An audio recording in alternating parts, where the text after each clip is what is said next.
Welcome to the Regenerative Collaborative South Africa. The following is a segment from November's webinar, A Regenerative Future. Next up, we have Linus, an environmentalist and expert in waste and energy solutions, combines his chemical engineering doctorate and leadership expertise to drive sustainability through previous roles at Don't Waste and currently as Managing Director of Green Cap Consulting. Take it away, Linus. Cool, thanks. And thanks, Andile. That was a great first presentation. I certainly learned a lot. As part icebreaker, part test if this is working, and part see whether I should post any spoilers or how many spoilers I can post. Okay, the vast majority of you have not seen the movie. It was like one of the two movies I actually went to watch this year at the cinema. I used to go every week. But if you know me, you'll know that I'm a big fan of superheroes. So noting that more than half of you haven't watched it yet, I promise I won't post any spoilers. I will say this, though. I love the dandelions. By the way, I didn't know that you were rebranding. It seems that cool that you have kept the dandelions. But when I hear Regenerative Collaborative, when I think regenerative, I think of the two regenerative mutants, which I know, which are Deadpool and Wolverine. And in the recent movie which came out, they actually had to work together. Now, in trying to bring some sort of message through, their worlds were ending, right? Their worlds were literally ending. And despite not really liking each other or not having much at the beginning, they really had to share a common purpose and a common goal. So they managed to save their worlds by collaborating and working together. The one thing I'll say here is that Wade Wilson's mission was to always matter. And that brings it to what we're talking about, matter. Waste. Waste is matter, and we're throwing it away. My vision, I started writing a vision, and it's tying in the concepts of recycling and sustainability and circular economy. And I looked to the internet for help, and I found this, which is absolutely beautiful. I'll read it out very quickly. A society where materials are designed, produced, and consumed in a way that minimizes waste generation with a focus on reuse, recycling, and sustainable practices. Perfect, right?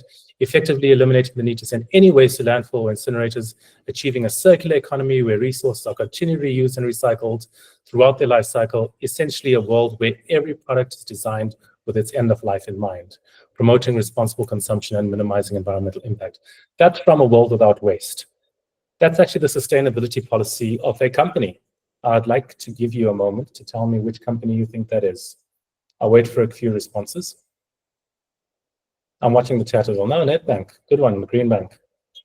Bain Consulting, Microsoft, Pick and Pay. Okay, that's good. Please keep them coming. Hey, somebody got it. It's Coca-Cola. So Coca-Cola produce 3 million tons of plastic a year, and they somehow have the best vision for circular economy. I think that kind of highlights the challenge which we have, and this is the challenge in my opinion. The challenge is how we consume. It's our consumptive habits. That's a graphic from my industrial symbiosis textbook showing essentially how we interact with our planet. We extract, and at every stage of production and secondary consumption, we have an opportunity to close that loop and recycle and achieve a more sustainable economy. Unfortunately, our supply chain has become so complex. So you're eating a chocolate and you're divorced from the fact that you don't know where that cocoa came from. It probably came from halfway around the world, probably in Ghana, probably from child labor. And at the same time, we're in this overly consumptive space where it has become normalized to overconsume. Tomorrow is a typical example. Tomorrow is Black Friday, right?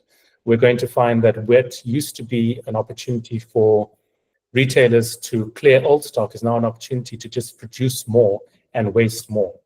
We develop these tools like social media to keep connected, and in the end, they end up controlling us and telling us what we want. So now we think it's normal to just buy a new output every single day or buy something new and have 10 different orders delivered every other week. And that's not actually normal. And we're divorced from the fact that that actually comes at a cost to the environment with the amount of waste we produce.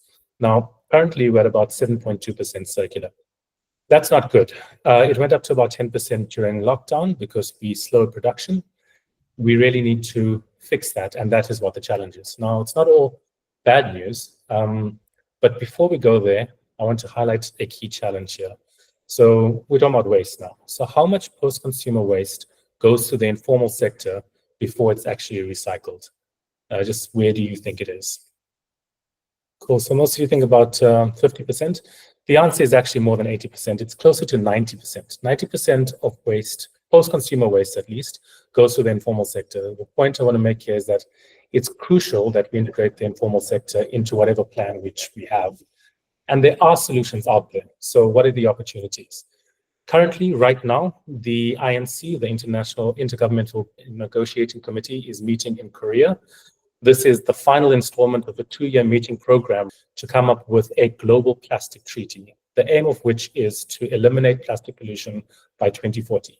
That is a massive, massive undertaking. But it just emphasizes the fact that there are going to be lots and lots of collaboration needed in areas, in regions, transnationally, regionally, across the globe in implementing schemes, one of them which might be EPR, right, to mitigate plastic pollution. The other one is more local, and that's on organic waste. So there's a prohibition target of sending waste to landfill. Again, this requires coordination between different departments of local government. So land use really has to talk to zoning and needs to talk to policy to make sure that there are enough facilities out there to handle the organic waste and they're permitted and licensed, which is honestly where the biggest challenge is at the moment. My closing statement, I had 2 over the next 5 years. One, I'm predicting and I'm hopeful that the Global Plastic Treaty will be published and signed. Measures will be enforced to end plastic pollution. One of those, as I mentioned, is EPR, but noting here in Africa at least, that if we're going to do this properly and correctly, we will need to integrate the informal sector who are responsible for the collection of so much of that end of life. When it comes to organic waste, I'd like to predict that the other provinces will follow suit of the Western Cape and ban waste from landfill. And I'm going to make one more recommendation. Now, I didn't know this, Marlus. I didn't know that you had already rebranded. I was going to suggest that you rebrand. And I even had an idea. I mean, the dandelions are great, but I thought that Deadpool and Wolverine are the regenerative collaborative. And yeah. I should have hired you as my designer. Yeah. So, well, you guys can vote now if you want to.